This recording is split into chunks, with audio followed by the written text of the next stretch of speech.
નમસ્કાર વિદ્યાર્થી મિત્રો, તહેવારોની અંદર તમે એવું સાંભળ્યું હશે કે બાય 2 ગેટ 1 ફ્રી. તો ખરેખર આને કેટલું ડિસ્કાઉન્ટ કહેવાય, આવો જાણીએ. જ્યારે આવું લખ્યું હોય બાય 4 એન્ડ ગેટ 1 ફ્રી, ત્યારે ડિસ્કાઉન્ટ શોધવા માટે શું કરવાનું છે? મફતિયું હંમેશા ઉપર જ આવે. આટલું યાદ રાખવાનું, મફતિયું હંમેશા ઉપર જ આવે. તો અહીંયા એક મફતનું છે તો એક ઉપર આવે, ભાગ્યા છેદમાં ટોટલ સંખ્યા લખવાની. 4 લીધા અને એક ફ્રી મળ્યું એટલે ટોટલ 5 સંખ્યા મળી અને ટકા માટે ગુણ્યા 100 આપી દો એટલે સીધી ખબર પડી જાય.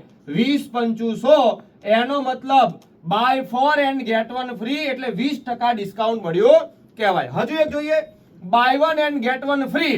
તો આમાં કેટલું ડિસ્કાઉન્ટ કહેવાય? મફતિયું હંમેશા ઉપર આવે તો એક ઉપર આવશે.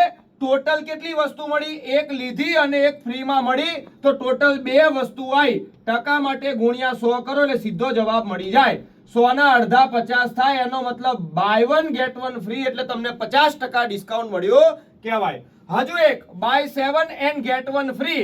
મફતિયું હંમેશા ઉપર આવે તો એક ઉપર અને નીચે ટોટલ કેટલી સંખ્યા આવી?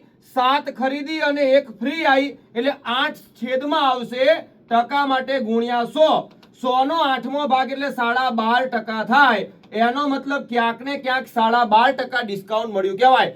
જો તમને આ કન્સેપ્ટમાં ખબર પડી હોય તો બાય 9 એન્ડ ગેટ 1 ફ્રી બરાબર કેટલા ટકા ડિસ્કાઉન્ટ થાય એ કમેન્ટમાં કમેન્ટ કરવાનું ભૂલતા નહીં. જય હિન્દ, જય ભારત.